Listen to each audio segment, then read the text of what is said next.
वही मंगलाचरण करेंगे।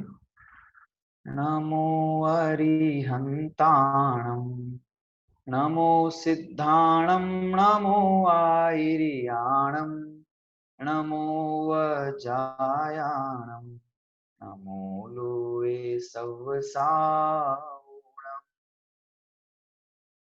उत्तम क्षमा मार्दव आर्जव भाव है, सत्य शौच संयम तप त्याग उपाव है।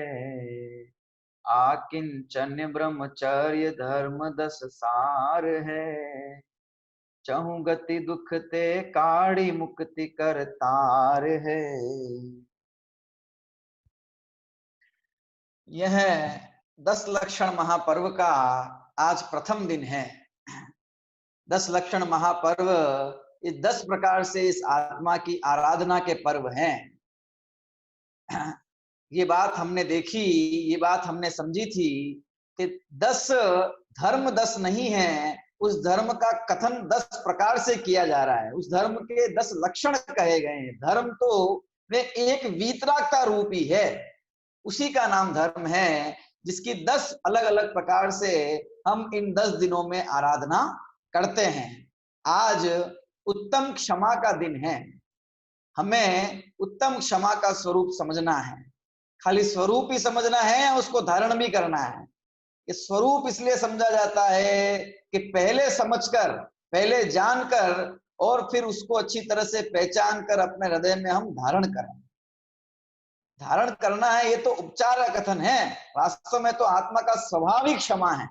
क्षमा ये आत्मा का स्वभाव है, और क्षमा का अभाव उसका नाम क्रोध है ना। 10 दिन जब चर्चा करेंगे तो एक एक दिन हम अलग अलग धर्म के ऊपर चर्चा करेंगे, तो इनके विशेष स्वरूप के बारे में जानेंगे। और पंडित दयानंद राय जी की जो पूजन है, उस पूजन के वाले हैं। चलिए सबसे पहले हम वो पूजन का छंद निकाल लेते हैं और फिर उत्तम क्षमा धर्म की चर्चा करते हैं।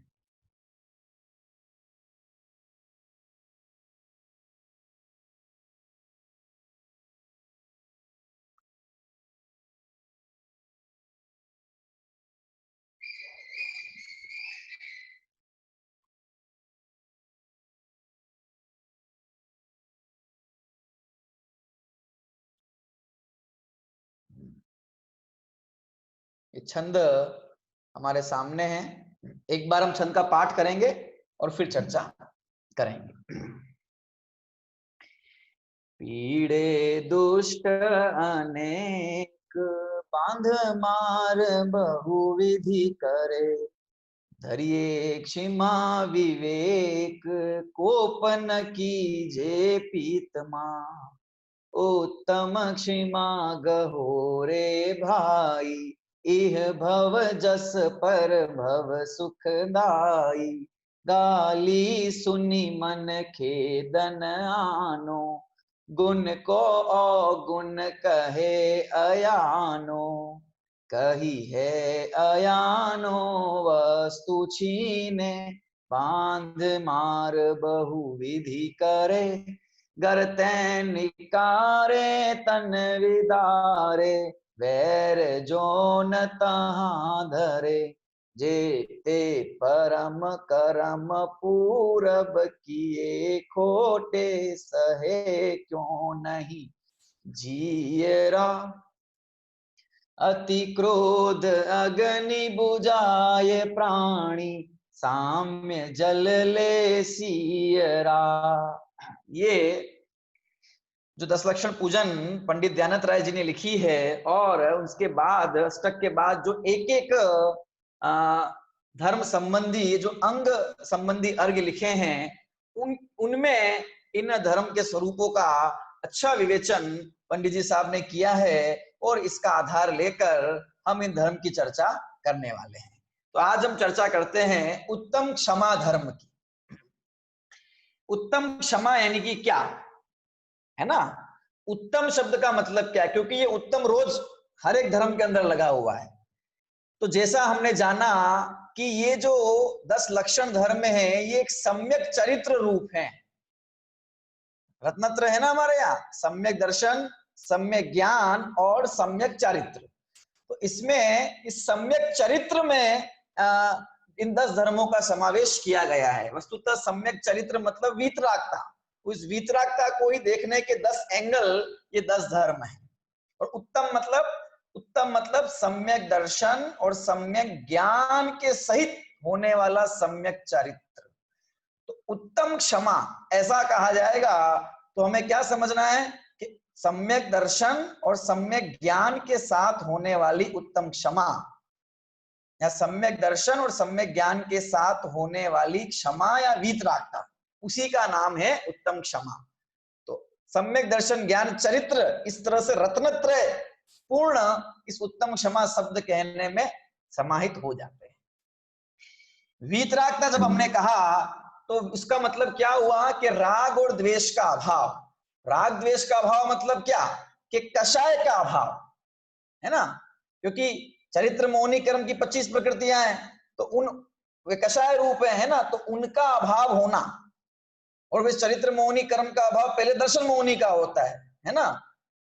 सम्यक दर्शन जब भी होगा तो वो दर्शन मोहिनी कर्म का अभाव, मिथ्यात्व के अभाव पूर्वक फिर इन चरित्र मोहिनी कर्म का अभाव होता है, क्रमशः बढ़ता जाता है अनंत अनुबंधी आदि, है ना। तो एक कषायों के अभाव में सम्यक दर्शन पूर्वक होने वाली जो वीतरागता है इस जीव की, उसी का नाम ये 10 लक्षण धर्म है। उसमें उत्तम क्षमा देखिए, तो हमने समझा क्षमा। अभी क्षमा का अर्थ क्या है ये समझना है। देखिए जब जब भी इन 10 धर्मों की चर्चा होती है तो हमारा ध्यान, हमारी बात हम इस ओर से कथन करते हैं कि क्रोध के अभाव का नाम क्षमा है, मान के अभाव का नाम मार्दव है, माया के अभाव का नाम आर्जव और लोभ के अभाव का नाम शौच है। इस तरह से अभाव रूप में इसकी चर्चा की जाती है। उत्तम क्षमा की चर्चा भी करेंगे तो क्या कहा जाएगा कि क्रोध के अभाव का नाम क्षमा है। वस्तुतः बात तो ऐसी है कि क्रोध के अभाव का नाम क्षमा है, ये कहने का एक तरीका है। इसको कहने का दूसरा तरीका ये है कि क्षमा स्वभावी आत्मा में जो परिणति स्थिर नहीं है उसी का नाम क्रोध है। क्षमा के अभाव का नाम क्रोध है, क्रोध के अभाव का नाम क्षमा है। इसको हम यूं कहें कि क्षमा के अभाव का नाम क्रोध है। तो हमें ये बात समझ में आती है कि हमें क्षमा कहीं दूर से लानी नहीं है, ये क्षमा का भाव कहीं से पैदा करना नहीं है, ये तो मेरा स्वभाव ही है। और इस स्वभाव की ओर दृष्टि नहीं की इसलिए ये क्रोध पैदा होता है, इसलिए ये गुस्सा पैदा होता है। धर्म की चर्चा जब अभाव रूप में की जाती है तो बाहर में सारी दुनिया से ये घबराया हुआ कि जिसे बार बार ये कहा जाए ये मत करो, ऐसा मत करो, ऐसे मत खाओ, ऐसे मत पहनो, ऐसे मत चलो, जब हर चीज के लिए टोका टाकी की जाती है तो वहां से घबरा कर ये धर्म की शरण में आता है। जब धर्म की शरण में आता है तो यहाँ भी ये कहा जाता है ये मत खाओ, रात को मत खाओ, आलू प्याज मत खाओ, ऐसे मत करो, ऐसे मत चलो, ऐसे मत बात करो। तो ये मत करो, ये मत करो, ऐसा मत करो, ऐसा मत करो, तो ऐसा सुनता है तो यहाँ भी घबराता है, वो यहां से भी भागता है। क्योंकि नहीं करें नहीं करें नहीं करें ये तो एक बात है, पर करें क्या ये तो बताओ। क्या नहीं करने का नाम धर्म है? क्या सब कुछ छोड़ देने का नाम धर्म है? अरे पर निवृत्त होने का नाम धर्म है, तो कहीं ना कहीं प्रवृत्ति होगी कि नहीं होगी? नहीं नहीं करना है, पर करना क्या है ये बात भी तो पता होनी चाहिए। अरे स्वरूप में लीनता, जब धर्म होगा तो ये बाहर में अधर्म नहीं होगा, ये उसको कहने का तरीका है कि ऐसा मत करो। इसलिए हमें उसका पॉजिटिव पक्ष, उसका सकारात्मक पहलू पता होना चाहिए, करना क्या है, ये करना है, ये होगा, तो वो चीजें अपने आप नहीं होगी। तो क्रोध नहीं करने का नाम क्षमा है। इसका अर्थ यह है कि क्षमा स्वभावी आत्मा में लीनता का नाम क्षमा है, सम्यक चरित्र का नाम क्षमा है। करना क्या है? क्रोध तो नहीं करना है भाई, क्रोध नहीं करना है क्योंकि क्रोध बुरा है, और क्रोध नहीं करने का नाम ही क्षमा हो गया। तो अब ये तो नहीं करना हो गया, अब करना क्या है हमको, ये भी तो प्रश्न खड़ा होता है। क्योंकि अगर नहीं करें, क्योंकि जीव कुछ ना कुछ तो करेगा, है ना, लीनता कहीं ना कहीं तो करेगा, क्योंकि ये स्वभाव है इसका, ये लीन होता है, इसमें चरित्र गुण पाया जाता है, वो चरित्र गुण लीन करता है, जानेगा, श्रद्धा करेगा, ये स्वभाव है इसका, पर कहां करे वो बात है। तो इसके लिए कहा जाता है कि नहीं नहीं, गुस्सा मत करो, अपने स्वभाव में लीन हो जाओ। क्यों कहा है फिर ऐसा, गुस्सा नहीं करो, फिर ऐसे अभाव रूप चर्चा क्यों की जाती है बार बार?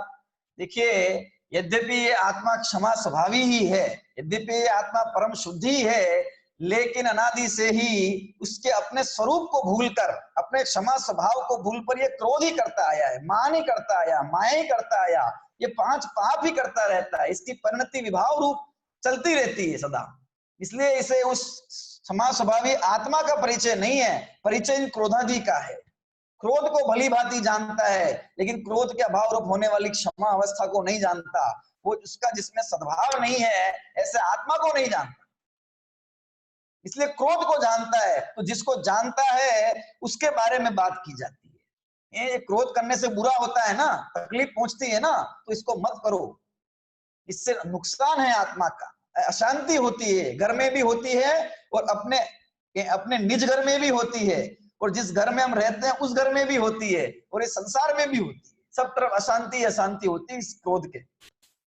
जब ऐसा समझाते हैं उस क्रोध, क्योंकि वो है क्रोध, जो है उसको समझाया जाता है, तो उससे इसको ये बात पकड़ में आती है। इसलिए क्रोध का अभाव क्षमा है, इस प्रकार का कथन मिलता है, और उस क्रोध को अनेक प्रकार से उसके नुकसान क्या है ये बताया जाता है।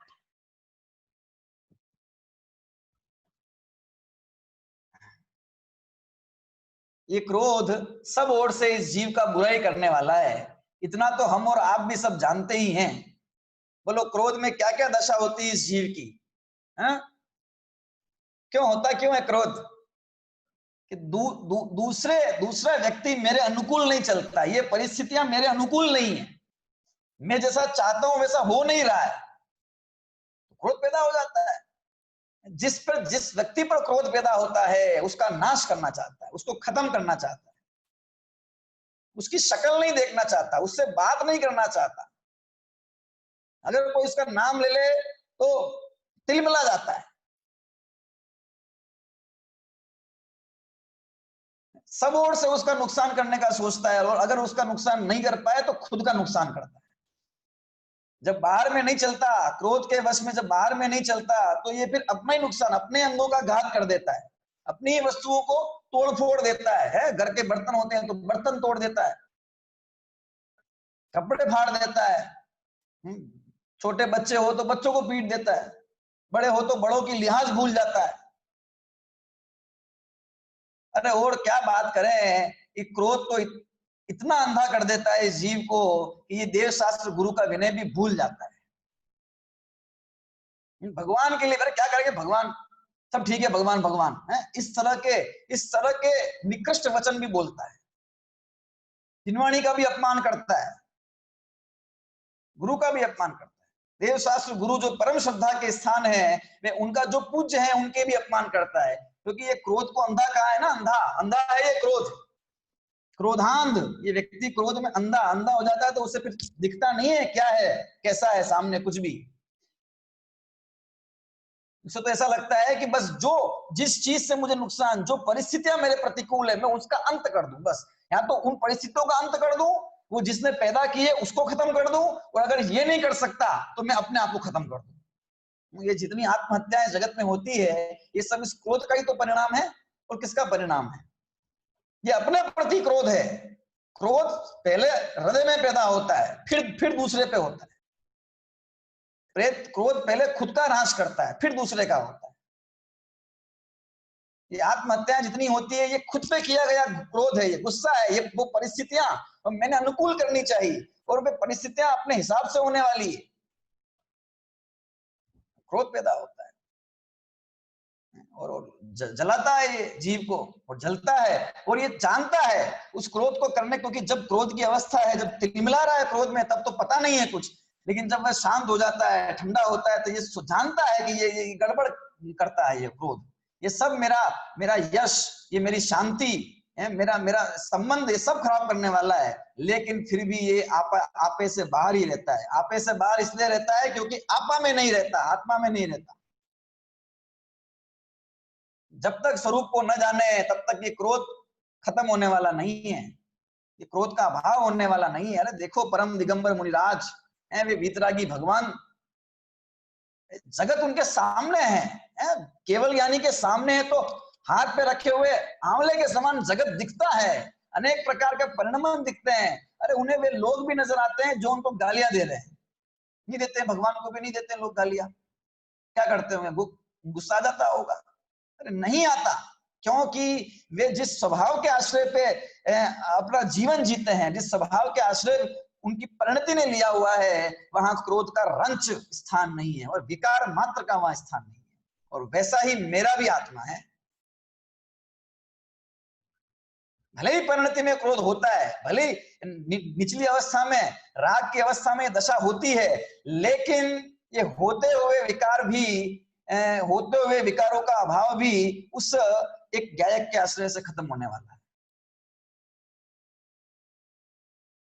क्रोध महाबुरा है। ये जो चर्चा यहाँ पे की है इस छंद में, ये वो व्यवहार से हम क्रोध पे नियंत्रण कैसे करें, ये बात की गई है। और वो बात इसलिए की गई है कि निश्चय से उसको अभाव कैसे किया जाए, वहां तक हम पहुंचे। देखो देखिए क्रोध में क्या क्या अवस्था होती है। एक बहुत सुंदर छंद आता है, देखिए ये भव्य प्रमोद ग्रंथ का ये छंद मैं पढ़ता हूं, आप भी पढ़े, सुनिए ध्यान से। क्षमा और शांति में सुखी रहे सदैव जीव, क्रोध में न एक पल रहे सुख चैन से। आवत ही क्रोध अंग अंग से पसेव गिरे, होठ डसे दांत घिसे आग भरे नैन से। और न को मारे अपनो शरीर कुट डारे, नाक वो चढ़ाए पूरा फात बके बेन सो। ज्ञान ध्यान भूल जात आपा पर करे गात, ऐसे क्रोध को भगाओ क्षमा से न से।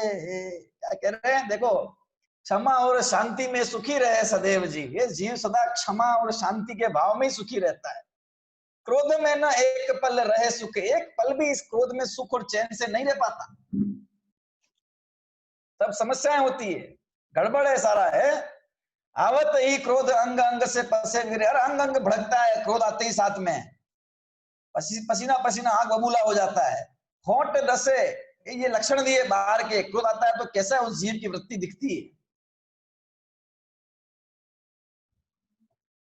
दांत घिसे, दांत भींचता है और आंखों में अंगारे लेके घूमता है। और अन्य को मारे, दूसरे को मारता है, और दूसरे को नहीं मार पाए, अपने शक्ति की हीनता जाने तो आपनो शरीर कूटे, अपने ही शरीर को कूट डालता है, मार डालता है, अंग भंग कर डालता है, आत्महत्या तक कर देता है।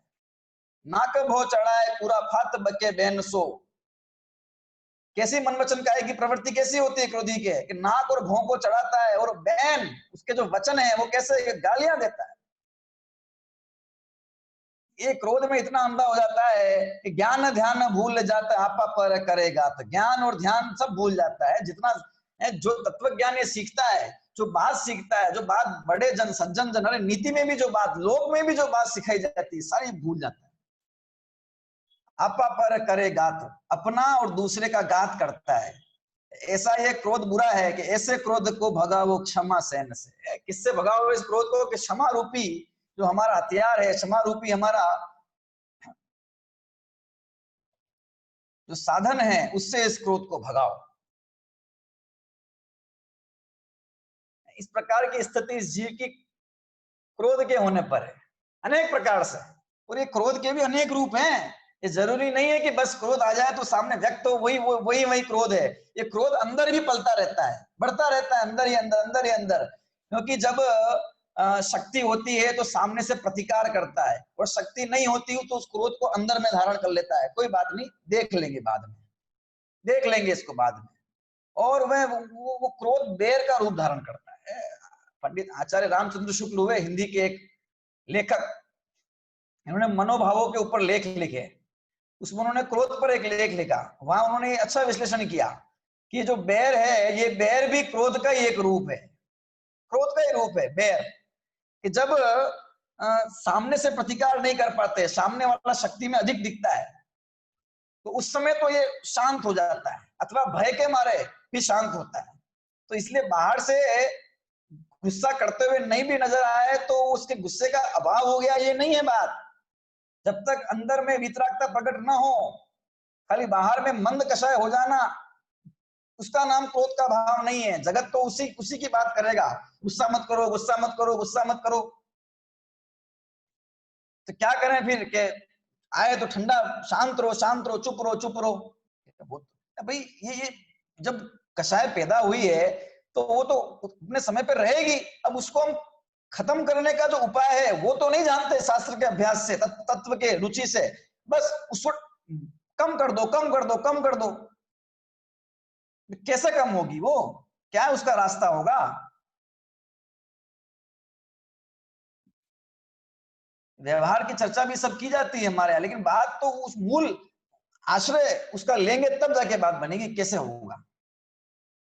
तो बैर का भाव धारण करता है। ये बैर क्या है, उन्होंने लिखा अच्छा कि ये बैर इस क्रोध का अचार या मुरब्बा है। ये उस क्रोध का अचार या मुरब्बा है। जैसे कि वो बहुत दिन तक रखते हैं तो वो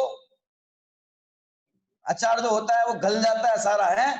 और इसी प्रकार से ये क्रोध जब बहुत दिन तक रखा जाता है, बहुत दिन तक रखते हैं तो उसका बल बढ़ जाता है, वो बैर, वो उसका मुरब्बा अचार बन जाता है, वो उसका ही नाम बैर। यानी बहुत दिन तक ये क्रोध जब व्यक्ति अपने हृदय में धारण करके रखता है तो वो बैर का रूप धारण करता है। ये क्रोध से भी ज्यादा खतरनाक ये बैर है ये, क्योंकि क्रोध में तो एक बार गुस्सा किया और अगले क्षण हो सकता है प्रेम से बात भी हो जाए, बात खत्म भी हो जाए। लेकिन यहाँ तो मन में गांठ बांध ली है, ये मौका आने पर दिखा दूंगा, बता दूंगा। समझता क्या है अपने आप को? क्रोध में तो जैसे तैसे प्रहार करेगा सामने वाले के ऊपर, वो अनप्लान्ड अटैक है। लेकिन बैर में तो प्लानिंग के साथ अटैक करता है। जब सामने वाले की शक्ति छीन है, जब उसके साथ में कोई नहीं है, ऐसा मौका देख के वार करता है। ये ज्यादा इसमें परिणाम और कलुषता, ये क्रोध का ही प्रकार है।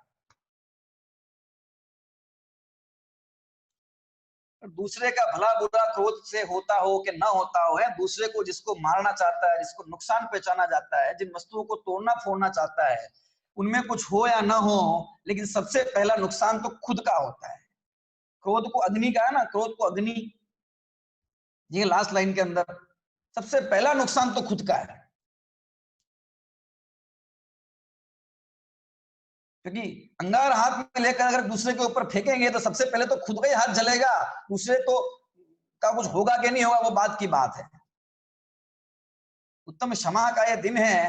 ये बाहर में जो अत्यंत क्रोध का भाव हमारा होता है, जरा इस क्षमा के स्वरूप को विचार करके हम उसे भी नियंत्रित करने का प्रयास करें। मूल में तो उसका नियंत्रण उस तत्व ज्ञान के प्रयास से ही होगा, तत्व ज्ञान की समझ से ही होगा, अंतर की लीनता से।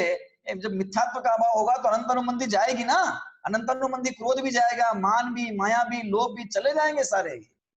सहज समता का भाव उत्पन्न होता है। लेकिन उससे पूर्व भी इस जीव को नाना प्रकार के संयोग इस जगत में मिलते हैं, तो उसमें किस प्रकार का साम्य भाव रखना चाहिए। देखिए इस पूजन की पंक्ति में आया है, तो व्यवहार से भी किस प्रकार हम संयम और क्षमा का भाव धारण करें, उसकी बात है। मूल में तो क्षमा क्या है कि क्षमा स्वभावी आत्मा में लीनता का ही नाम क्षमा है। जब ऐसा होगा तो बाहर में कहाँ होगा क्रोध।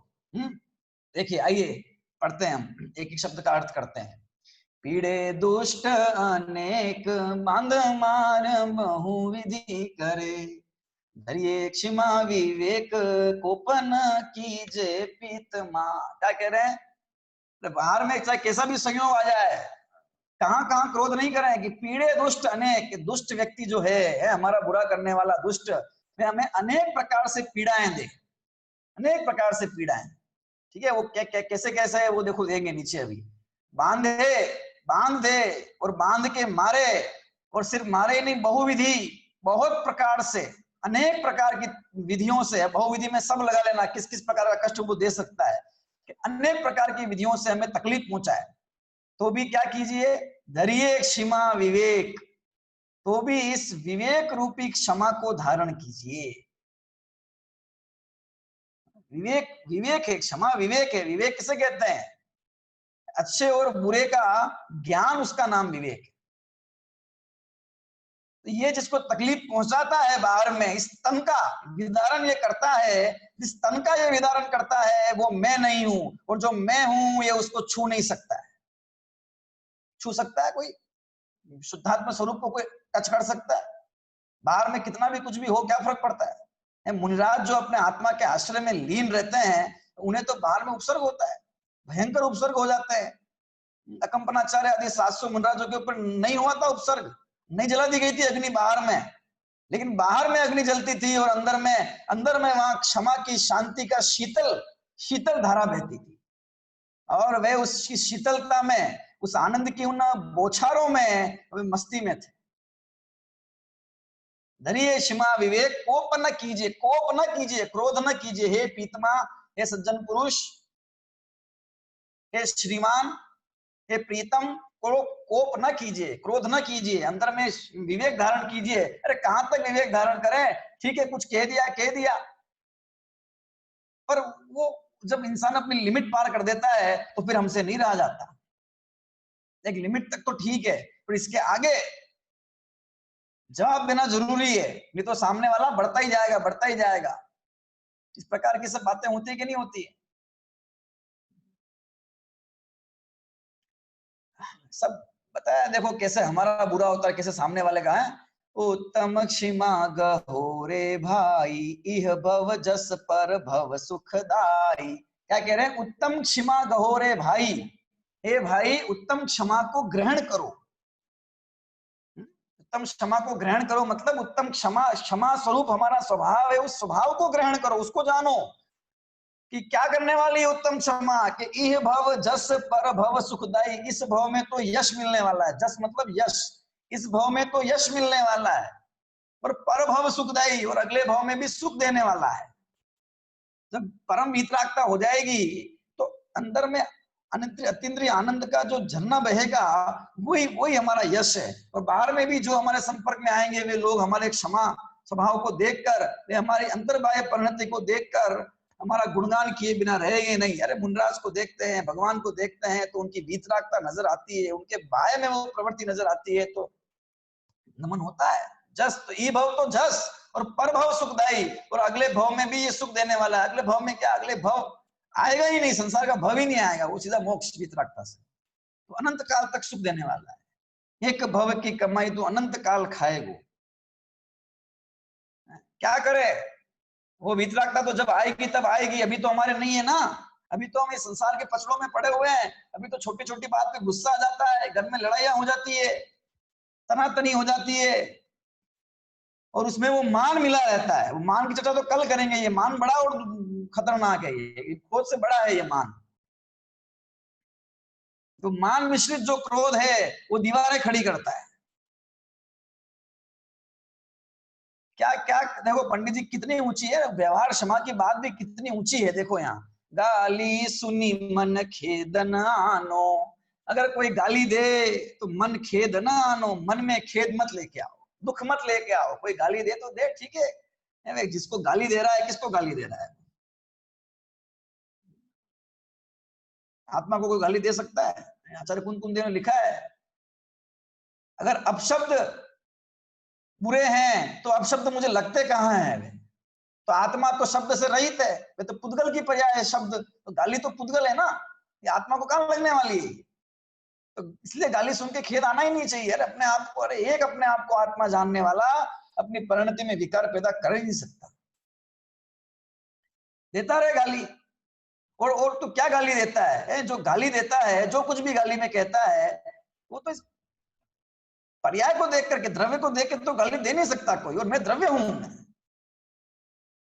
पर्याय से पार, तो इसलिए गाली को सुन के खेद आए नहीं मन में। और गुण को अवगुण कहे, अरे ठीक है कोई बात नहीं, गाली भी अगर दे दी तो वो तो हम सहन कर लेंगे, कोई बात नहीं, ये तो पागल है, देता रहता है, अपना मुंह खराब करा, हमें क्या करना, देते रहे, लोग तो गाली देते रहते हैं। हाथी चलता रहता है, कुत्ता भौंकता है, क्या ठीक है। लेकिन गुण को अवगुण कहे अयानो, हमारे में जो गुण है उसको भी अवगुण के रूप में बात करे। और अकेले नहीं, सारी सभा में लोगों के, 4 लोगों के बीच में, ये हमको जो चीज हमने की नहीं, जो गलत काम हम कर ही नहीं रहे हैं, उसको भी ये गलत रूप में प्रस्तुत करे। गुण को अवगुण, गुण को भी अवगुण कहे, दूसरे का भला किया है, कुछ अच्छा काम किया है, कुछ सही कर रहे हैं, उसको भी गलत रूप में प्रेजेंट करे। अयानो, अयानो मतलब अजाना, अजाना मतलब अज्ञानी। तो भी क्या करो कि तो भी मन खेद ना आनो, तो भी मन में खेद मत लेके आओ। ये थोड़ी ऊपर की हो गई बात, गाली दी तो कोई बात नहीं दी, लेकिन हमारे गुणों को अवगुण कह रहा है, और जो अवगुण हम में है नहीं उनकी हमें सत्ता बतावे। इसने ऐसा सा किया था, इसने ऐसा सा किया, हमने किया ही नहीं है, हम कैसे सहन कर लेंगे? आता है। और कही है अयानो वस्तु, अरे कुछ कहता है तो कहता रहे, कोई बात नहीं, मुझे क्या फर्क पड़ता है, कह ही तो रहा है, लेकिन वस्तु छीने। हमारे पास कोई चीज हो उसको छीन ले, हमारे हाथ से खाना खा रहे हो हाथ से प्लेट छीन ले, भगवान के दर्शन करने जा रहे हो हाथ से मंदिर की डिब्बी छीन ले, शास्त्र का अध्ययन करो सांस छीन ले। तो भी क्रोध नहीं करना, ठीक है, तो भी शांत कर लिया, चलो कोई बात नहीं, छीन लिया दूसरी ले लेंगे, कोई बात नहीं, कुछ और कर लेंगे व्यवस्था। लेकिन इतना कह के भी शांत नहीं हो, बांध बांध दे हमको, हाथ पैर बांध दे हमारे, है ना। वस्तु छीन ली कोई बात नहीं, दूसरी लेके आ जाएंगे, पर हाथ पैर ही बांध देगा तो क्या करेंगे? तो भी क्रोध नहीं करना। मार, फिर मारे, बांधे ही नहीं, फिर मारपीट चालू कर दे, कष्ट पहुंचा है और बहुविधि को अनेक प्रकार से तकलीफें पहुंचा है, तो भी क्या कहते हैं, मन खेद ना आनो, मन में खेद नहीं लेके आओ, गुस्सा मत करो। आसमानी लगती है ये बातें, ऐसा कैसे हो सकता है? यहाँ तो हमें कोई एक जरा एक आंख दिखा दे, गाली तो बहुत दूर की बात है, एक आंख खाली भूभृंग टेढ़ी हो जाए तो उसमें तूफान मच जाता है। अरे ठीक है, मारा तो मारा, अनेक प्रकार से कष्ट दिया तो दिया, पर हमारे हमारे कम से कम घर में तो हैं, अपने घर जाएंगे तो शांति से वो तकलीफ सब मिट जाएगी, 2-4 दिन रेस्ट करेंगे, उपचार करेंगे तो ठीक हो जाएगा। पर कहता है कि नहीं, अभी कहाँ तुम्हारी पराकाष्ठा हुई है, घर ते निकाले, वो घर से भी निकाल देवे, मारपीट करे सब कुछ करे, फिर घर से निकाल, धक्का देके बाहर निकाल, हमें अपने घर से ही निकाल देवे। तो भी मन खेद ना आनो, मन में खेद ना लेके आए। ये मन खेद ना आनो का बड़ा गहरा रहस्य समझेंगे अभी। तन विदारे, और घर से निकला तो निकला, कोई बात नहीं, अगर जान है तो जहान है, चलो कोई बात नहीं, कहीं और जाके कुछ और करेंगे अपना, हाथ पैर तो सही सलामत है कम से कम, कि नहीं, तन विदारे, तन का विदारण कर दे, हाथ पैर तोड़ डाले, अंग भंग कर दे, इतना कर दे। तो भी क्या लिखा, वैर जो न तहां धरे, तो भी जहां पे जो वैर धारण नहीं करता है वो व्यवहार से क्षमा का धारी है, वो व्यवहार से क्षमा का धारी है। तो बाहर की है बात, तो मन खेद ना आनो, मन खेद ना आनो मतलब इतना सब कुछ करने पर मन मन उसके प्रति क्रोध से आकुलित ना हो जरा भी, काया में तो कोई प्रतिकार करे ही नहीं, करे वचन से तो कुछ भला बुरा कहे ही नहीं, लेकिन मन में भी उसके प्रति इस प्रकार की भावना उत्पन्न ना हो कि मन में खेद ना आए। क्या सोचे ऐसा, फिर क्या सोचे ऐसा कि मन में भी खेद ना आए, ऐसा क्या विचार करेंगे? चलो बाहर में नहीं करेंगे कुछ भी, मन में तो आएगा ना, मन में तो किसी के आ ही सकता है। हमारा हम इतने बुरे नहीं हैं उनके जैसे कि हम गालियां देने लग जाएं, ये हमारे मैनर्स नहीं है, और इतना हमारी कषाय नहीं है कि हम वो मारे तो हम भी उसको मारने लग जाएं, सामने वाले को मारपीट करने लग जाए। लेकिन मन तो दूषित हो गई, मन तो मेला हो गई, तो कहते हैं कि मन खेद ना आना, मन में भी खेद मत लेके आओ। तो क्या विचार करें फिर मन में? देखिए अंतिम लेके क्या कहा इस पंक्ति में, हे कर्म पूरब किए खोटे सहे क्यों नहीं जीरा। बड़ा मर्म है इस पंक्ति का। अरे जो मैंने पूर्व में खोटे कर्म किए हैं, जो मैंने पाप कर्म किए हैं, उनका उदय तो आएगा ना, और जब उदय आएगा तो बाहर में प्रतिकूलता मिलेगी मिलेगी, शरीर आदि संयोग आदि सारे प्रतिकूलता से अनिष्ट सामग्रियां मिलेगी मिलेगी, सहे क्यों नहीं जी रहा। जो पूर्व में कर्म खोटे किए हैं, पूर्व में बुरा अपराध किया है, तो उसका फल आएगा तो ये जी रहा, ये जीव सहन क्यों नहीं करेगा उसको, वो तो उसको संयोग मिलेंगे ही मिलेंगे बाहर में। ये विचार करे कि मेरे पूर्व में किए गए खोटे कर्मों का फल है ये, कोई बात नहीं, अब मुझे शांति धारण करनी है, ये इस लेवल तक जाकर वो शांत रहे, ये बाहर की बात है। और इस विचार के आश्रय से वो बाहर में भी शांति आएगी। ये तत्व ज्ञान है, ये जे कर्म पूरब किए खोटे सहे क्यों नहीं जी रहा, ये पूर्व में जो खोटे कर्म किए हैं तो वो क्यों नहीं सहन करेगा। सीता को जब निकाल दिया घर से गर्भवती अवस्था में राम ने, क्या कहती है वो सीता, किया होगा कोई अपराध भयंकर मैंने गत भव में, उसी के फल में ये संयोग मिला होगा न आपका दोष। आप विकल्प मत करो, आप विचार मत करो, ये आपका दोष नहीं है, ये मैंने कोई भयंकर अपराध किया होगा गत भव में, उसी का मुझे ये फल मिल रहा है कि आज इस गर्भ अवस्था में भी मुझे जंगल में जाना रहना पड़ रहा है। ये आपका नहीं है दोष, ये मेरी कर्म किए हैं खोटे पूर्व में। इसी प्रकार से जीवन में विपत्तियां जब प्रतिकूलता बाहर में नजर आती है तो ये विचार हम करें, ये कुछ पाप कर्म का उदय है, किया था, उसका फल है, और अभी मैं अपने मन को विचलित नहीं करूं, अभी ये क्रोधादि करके और मैं और बुरा बुरा भाव नहीं करूं, नहीं तो फिर और बन जाएंगे, फिर और फल आएगा, फिर ये संतति खत्म कब होगी फिर। इसलिए चाहे इतने लेवल बता दिया ऊपर में, यहां से गाली सुमी से लेकर फिर तन विदारे तक, इस लेवल तक भी कुछ हो जाए तो विचलित होने की आवश्यकता नहीं, कि ये भी विचार करें। और क्या करेगा, अति क्रोध अग्नि बुझाए प्राणी साम्य जल्ले सीरा है। ये अति क्रोध रूपी जो अग्नि, अग्नि है ना, आग जला देती है सारा, अपने मन को भी जलाती है, दूसरे को भी जलाती है, अपना खुद को भी जलाती है, परिवार को भी जलाती है, दुनिया को भी जलाती है, सारी दुनिया आज जल रही है क्रोध की अग्नि में। एक देश दूसरे देश का पीछे पड़ा हुआ है, इसको जवाब में देते रहूंगा, इसको जवाब में देके रहूंगा, इसने मुझ पर, मैं इस परमाणु को फेंक के रहूंगा है। अति क्रोध अग्नि, ये क्रोध रूपी अग्नि को ये प्राणी बुझाए, किससे बुझाए कि साम्य जल रहे, समता रूपी जल लेकर, तत्व ज्ञान का समता रूपी जल लेकर, शीरा मतलब शीतल जल लेकर, इस अग्नि रूप क्रोध रूपी अग्नि को ये बुझाए। और किस पर, अपने स्वयं के अंदर जो क्रोध अग्नि होती है उसी को बुझाना है, दुनिया का क्रोध खत्म करना नहीं है, वो सबका अपने अपने परिणामों से होगा, हमें अपना शांत कर देना। जो स्वयं अंदर में भीतर में शांति आ जाएगी तो जगत की सारी व्यवस्थाएं व्यवस्थित दिखेगी। जब पर वस्तु को प्रतिकूल और अनुकूल मानता है, लिखा टोडरमल जी ने, क्यों पैदा होता है क्रोध, कि मिथ्यात्व के कारण जब पर वस्तु को प्रतिकूल और अनुकूल मानता है तब इसके क्रोध पैदा होता है। इष्ट और अनिष्ट मानता है स्थितियों को, व्यक्ति को, जो मेरे हिसाब से है वो सही, जो स्थिति मेरे हिसाब से है वो सही, और जो नहीं है वो गलत, पर स्थितियां सारी अपने हिसाब से है, व्यक्ति सारे अपने अपने योग्यता अनुसार काम करते हैं, परिस्थितियां सारी अपनी अपनी क्रम से आती है अपने हिसाब से, और मेरे जीवन में आने वाली परिस्थितियां, मेरे जीवन में धनादि का लाभ होना नहीं होना इत्यादि सारी चीजें वो भी कर्म के अकॉर्डिंग होती जाएगी।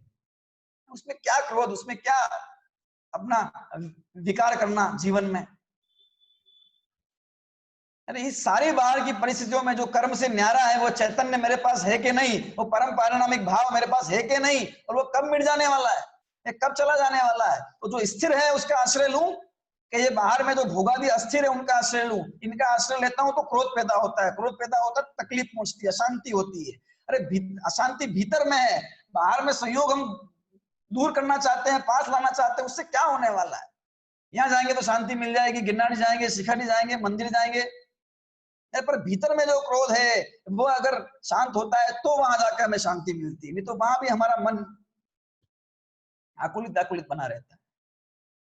इसलिए इस तत्व ज्ञान के आश्रय से अपने मन को, अपने भीतर हम परम शांति का जो झरना बह रहा है उस झरने का आस्वाद करें, अपने चैतन्य स्वभावी आत्मा को, कि जहां क्रोध ने आज तक कभी प्रवेश नहीं किया, मैं ध्रुव तत्व, उसकी श्रद्धा, उसकी लीनता हम करें तो परिणति में उत्तम क्षमा प्रकट हुए बिना रहेगी नहीं। ऐसी उत्तम क्षमा हम सबको प्रकट हो और व्यवहार में भी हम क्रोध को शांत करें, इसी भावना से बात पूर्ण करता हूं।